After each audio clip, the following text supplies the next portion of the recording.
Merci d'être avec nous dans cette édition. Après plusieurs tergiversations, les présidents de 2 chambres du Parlement viennent de proposer à l'opposition un chronogramme pour la désignation du porte-parole. Selon ces calendriers, le porte-parole sera connu au mois d'octobre prochain, ce qui n'est pas du goût des concernés.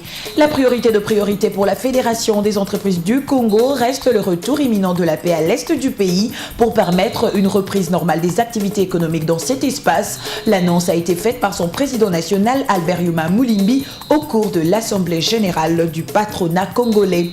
Alex Kandé-Moupampa, préoccupé au plus haut point par la reconstruction du Kasaï occidental, après les lancements de l'opération collecte de fonds à Kananga, le chef de l'exécutif provincial a réuni dans un repas de cœur les fils et filles de sa province qui ont souscrit à ce projet. Plusieurs personnalités ont rehaussé de leur présence cette cérémonie, parmi lesquelles le président du Sénat, Léon Kengo Wadundo. Enfin, l'unité de coordination des projets a procédé à une remise provisoire des artères réhabilitées à Matongé dans la commune de Kalamou à l'office des voiries et drainage. Il sera question pour cet office d'en assurer l'entretien.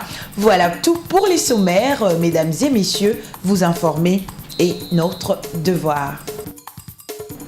Bonsoir. Désignation du porte-parole de l'opposition. Les présidents de 2 chambres du Parlement au centre des rencontres, Obaminakou et Léon Kengo Adondo, se sont entretenus vendredi avec les présidents des groupes parlementaires de l'opposition dans l'optique de parvenir à l'adoption d'un chronogramme visant à accélérer les processus de cette désignation. Serge Kouete, Oscar Bakandoa et Blanche Arkandel. Obaminakou et Léon Kengo Adondo ont pris des choses en main pour accélérer le processus de la désignation du porte-parole de l'opposition. Cette réunion réservée au président du groupe parlementaire de l'opposition a donné l'occasion au président de la Chambre basse du Parlement de proposer un chronogramme qui renvoie la désignation au mois d'octobre prochain. Un chronogramme que l'opposition juge élastique par rapport à l'urgence de combler vite un vide juridique. Nous aurons au mois de septembre l'adoption du règlement intérieur. C'est sa proposition. Au mois d'octobre, la désignation et le 5 novembre, l'investiture du porte-parole. Nous n'avons pas encore été d'accord maintenant. Nous n'avons été que délégués par les autres. Nous allons rentrer vers la base, vers l'Assemblée plénière de l'opposition et leur faire ces propositions-là. Ce qui est positif, c'est qu'on n'est pas parti du rien. Le président de l'Assemblée a fait des propositions, ce qui va nous permettre maintenant d'articuler et de voir dans ces propositions qu'est-ce qui est positif, qu'est-ce qui nous conforte et qu'est-ce qui ne nous conforte pas. Et nous allons faire de contre-propositions éventuellement. Et avec la base, En attendant les aménagements de ce chronogramme par l'opposition, les dés sont jetés pour parvenir à la désignation du porte-parole de l'opposition. Un poste officiel prévu par la Constitution, mais qui n'a jamais été attribué jusqu'à présent. Et votre rédaction s'intéresse de très près sur cette question de désignation du porte-parole de l'opposition. Ses membres n'arrivent pas toujours à se mettre d'accord, ni sur le profil, ni sur les calendriers relatifs à cette désignation. C'est une analyse signée Eric Makoulou sur la voix de Nadine Laing. Comme avec la première législature 2006-2011, le choix du porte-parole de l'opposition est toujours plombé. Les agendas des uns et des autres entretiennent des divergences qui empêchent le processus de désignation d'aller jusqu'au bout. Pour éviter un nouveau flop, le président de 2 bureaux du Parlement ont récupéré l'affaire. Jugé élastique, le chronogramme proposé par le président de l'Assemblée nationale n'a pas obtenu l'unanimité. Le compromis entre le parti en présence demeure une gageure. Les membres de l'opposition n'arrivent toujours pas à se mettre d'accord ni sur le profil ni sur le calendrier. Entre-temps, le chronogramme proposé a été rejeté en bloc par la même opposition qui parle en termes d'urgence pour combler vite un vide juridique.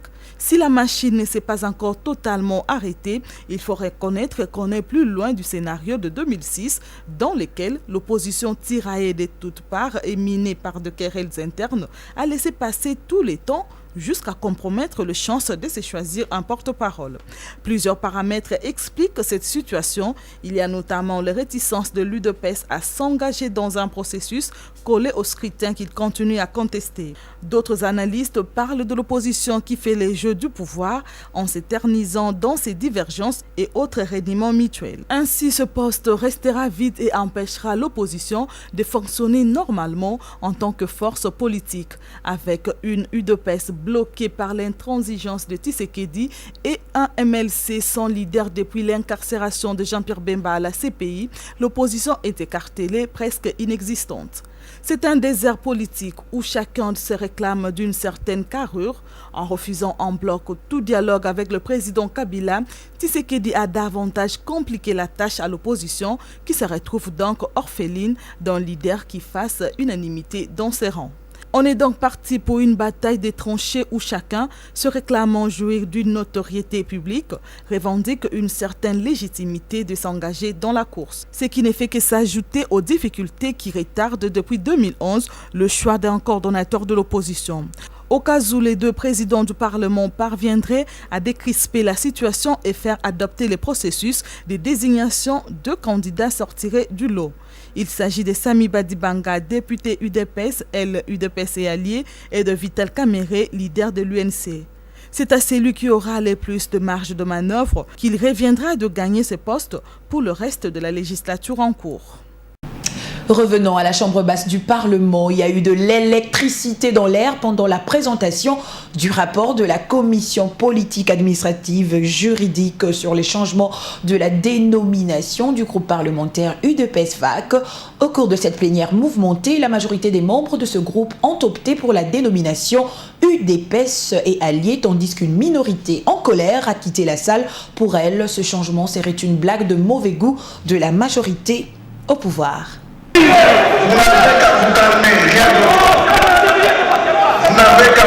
Ce spectacle offert au public par les élus des groupes parlementaires UDPS-FAC et UDPS alliés est désolant.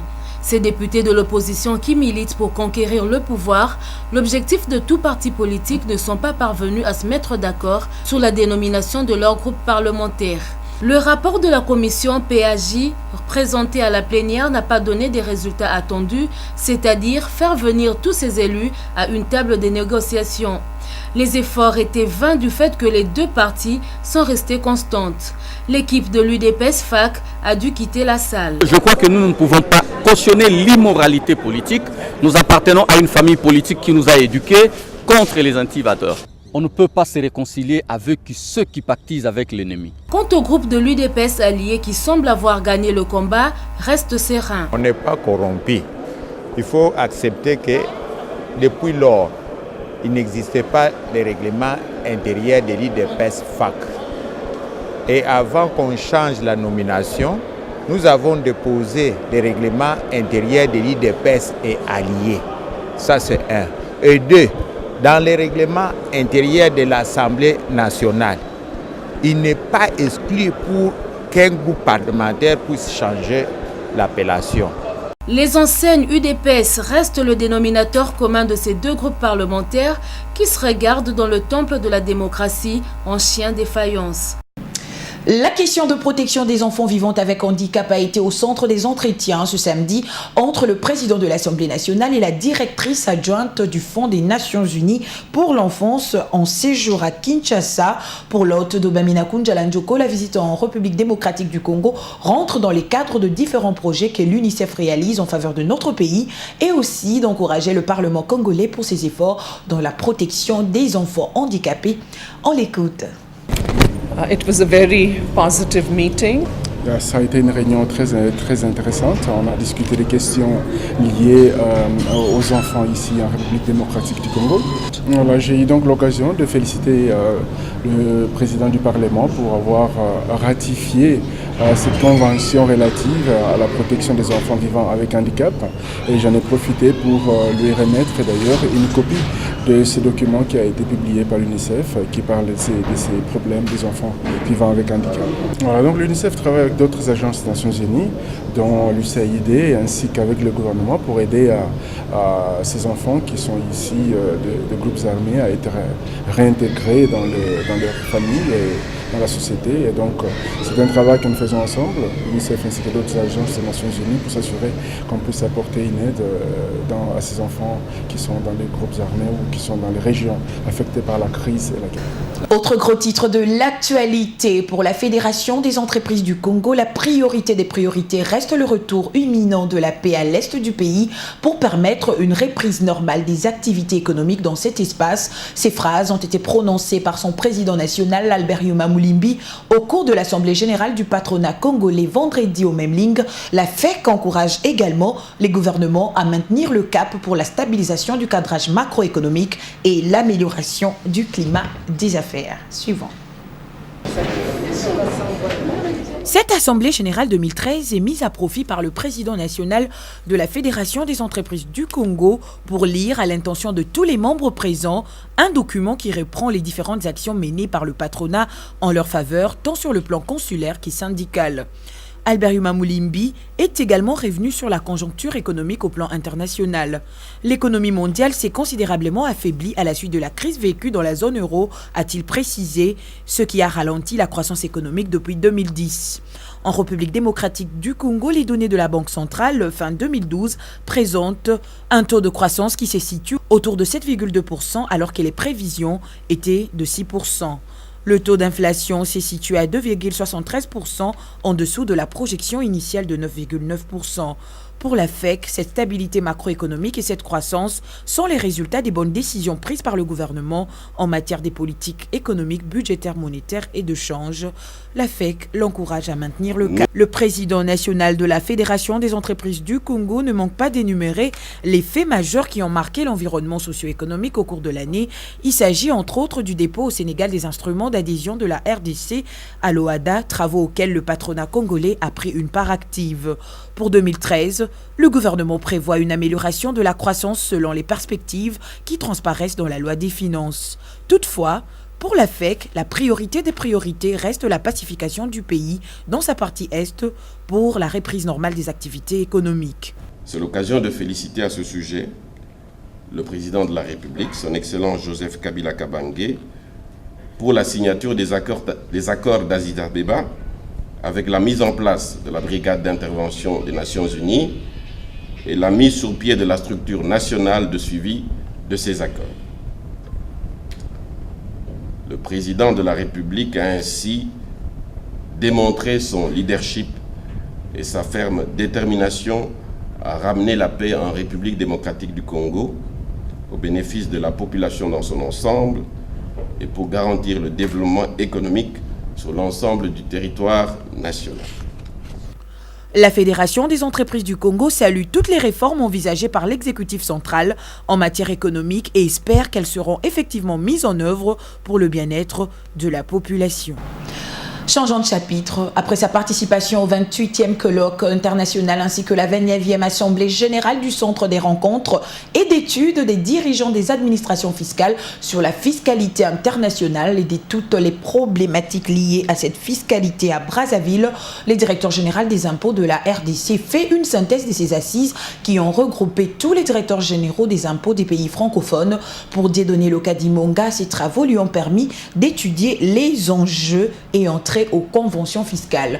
Il est au micro de Nadine Laing et Jean Loumossi. Nous avons dû examiner toutes les problématiques liées à la fiscalité internationale.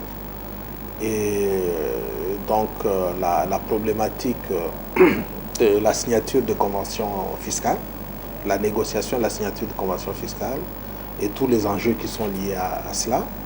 Nous avons également examiné la problématique de l'échange d'informations entre les différents pays, donc les différentes administrations fiscales. Nous avons examiné aussi la question de prix des transferts et nous avons examiné la grande question de la fraude sur le plan international. Donc c'était des problématiques qui sont totalement d'actualité. On a négocié quelques conventions fiscales et maintenant nous avons 2 conventions qui ont déjà été ratifiées avec l'Afrique du Sud et la Belgique. dans le cadre de la signature de convention, nous sommes en train de négocier d'autres conventions, notamment avec l'Égypte, c'était déjà signé, mais ce n'est pas encore ratifié. Nous avons également, nous sommes en train de négocier notamment avec l'Inde. Donc il y a d'autres conventions qui sont en train d'être négociées. Et il est important qu'on soit fixé aussi sur les enjeux par rapport à la signature de ces conventions. Parce qu'il s'agit des conventions qui doivent nous permettre de prévenir la double imposition, mais il ne s'agit pas des conventions qui doivent organiser une double non-imposition ou bien une exonération. Et juste après la clôture de ces assises, quelques directeurs généraux des impôts des pays francophones viennent d'effectuer une visite d'un échantillon des sites touristiques à Kinshasa. La modernisation de la capitale les a tous émerveillés à l'issue de leur promenade. Nadine Laïnk, Jean Lumossi pour les détails. Venu de plusieurs pays d'Afrique et d'Europe, le participant aux assises du 28e colloque international, couplé à la 29e Assemblée générale du Centre de rencontres et d'études des dirigeants des administrations fiscales, ne pouvaient pas regagner leurs pays respectifs sans traverser de l'autre rive du fleuve pour se faire une idée sur la République démocratique du Congo. Du monument de Patrice Emery Lumumba à Limete, en passant par la stèle érigée en mémoire de Joseph Kasavubu, les mausolées Laurent-Désiré Kabila, le boulevard Triomphal, la place du Cinquantenaire et les palais du peuple, les invités de marque de Dieudonné Lokadi ont été surpris par la révolution de la modernité dont les traces sont perceptibles à travers la capitale. Avec les cadres de la Direction générale des impôts, la ronde s'est poursuivie jusqu'à la galerie Symphonie des Arts à Kintambo, le musée national, le fleuve Hôtel Congo pour boucler à la Direction générale des impôts à Gombe. Le chef de la délégation Abinam, directeur général des impôts de la Côte d'Ivoire, et les autres ont quitté Kinshasa le même vendredi vers 16h pour Brazzaville par le beach Ngobila. Direction l'hôtel du gouvernement, restructuration de la Société congolaise des transports et ports ex-Onatra à l'ordre du jour à l'hôtel du gouvernement vendredi dans la soirée. Le Premier ministre, les directeurs des opérations de la Banque mondiale et quelques membres du gouvernement ont examiné les contours pour matérialiser le projet de transport multimodal en République démocratique du Congo. Des mesures seront prises dans un proche avenir, nous dit Doudou Ndombe. Le gouvernement et les partenaires au développement se sont penchés sur les secteurs susceptibles de déclencher le développement économique du pays. Il s'agit du secteur des transports et voies de communication. La Banque mondiale appuie le gouvernement à hauteur de 255 millions de dollars américains pour les relèvements des entreprises du secteur.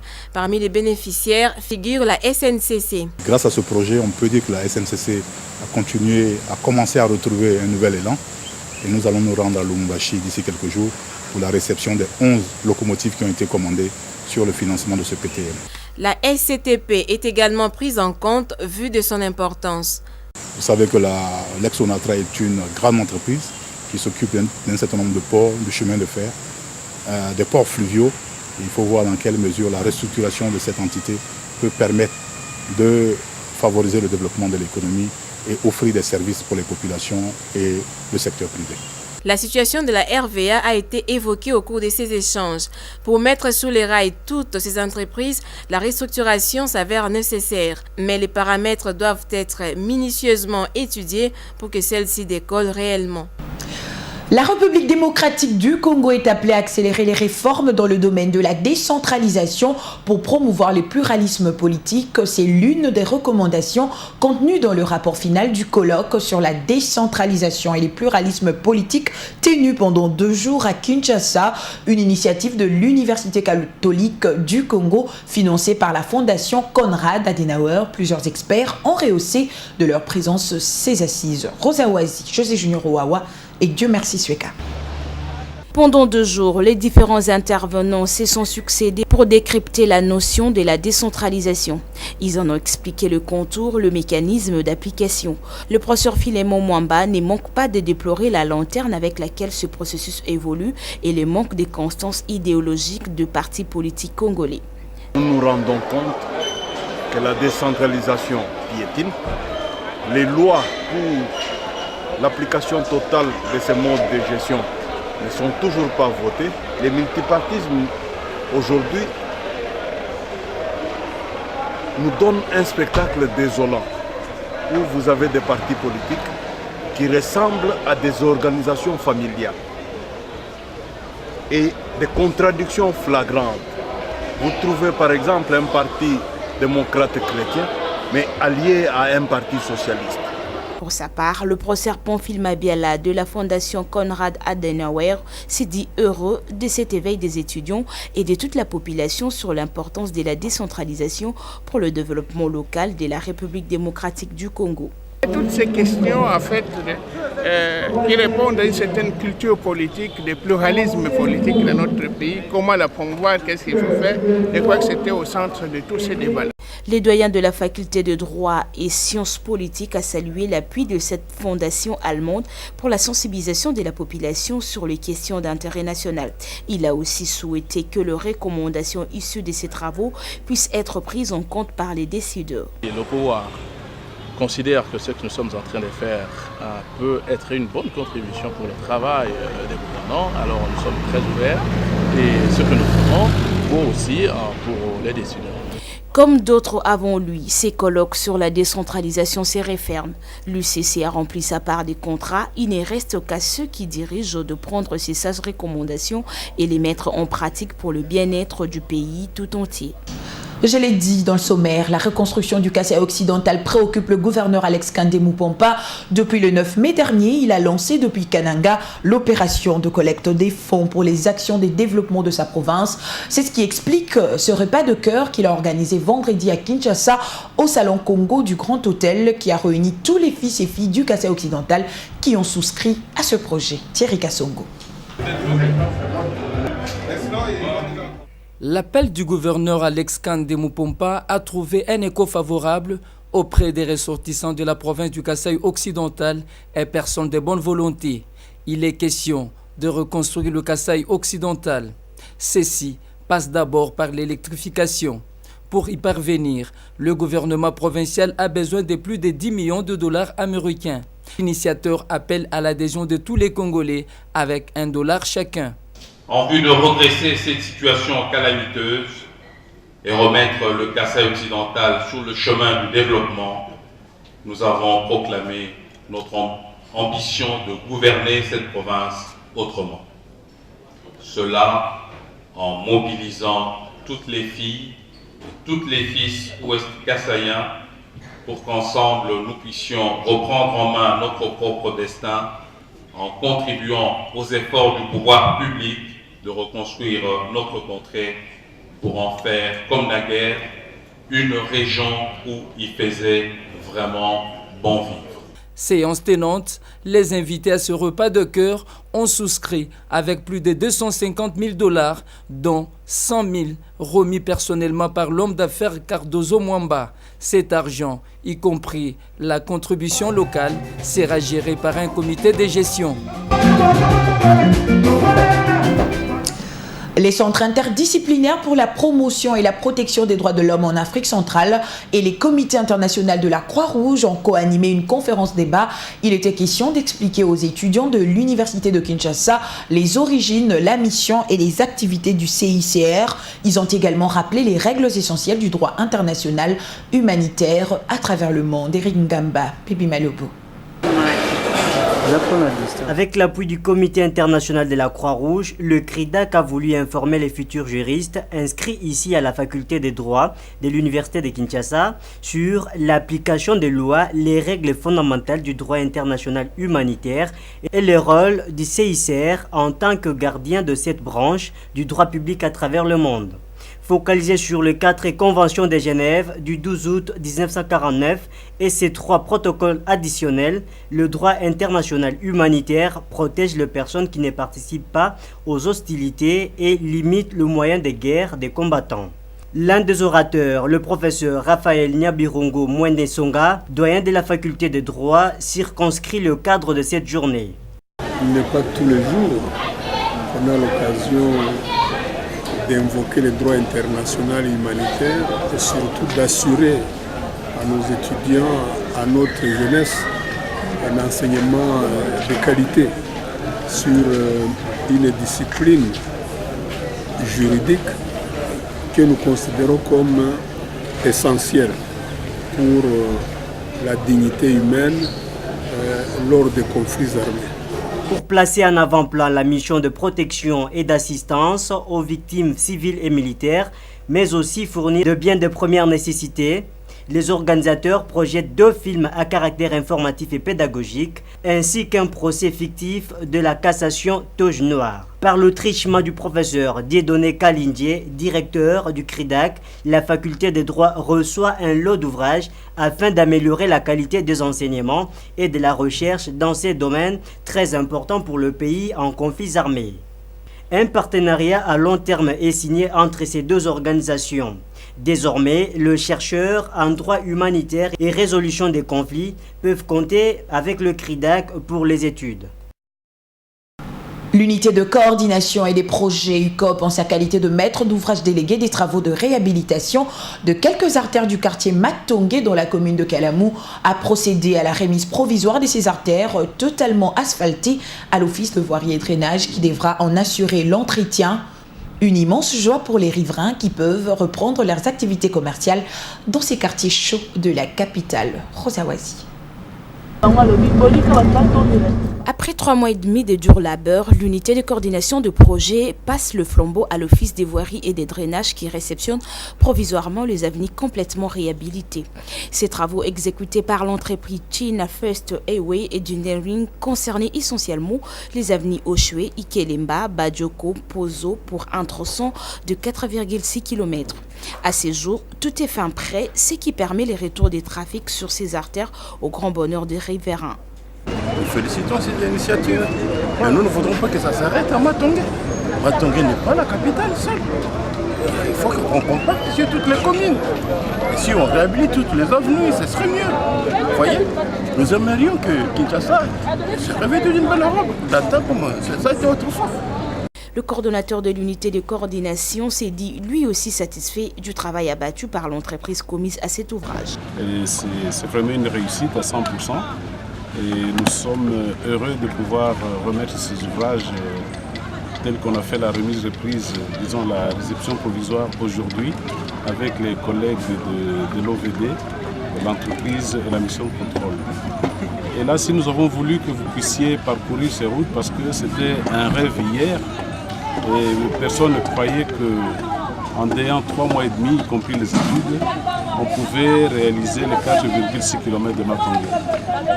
C'est vrai qu'il y a un petit bout qui reste, mais on a tout le temps de pouvoir parachever parce qu'après la remise, après la réception, nous avons un délai pour pouvoir remettre l'ouvrage et consacrer la réception. La fin de travaux des avenues de Matongé coïncide avec la fin du projet d'urgence des réhabilitations urbaines et sociales peureuses, l'un des volets du programme de l'unité de coordination de projet.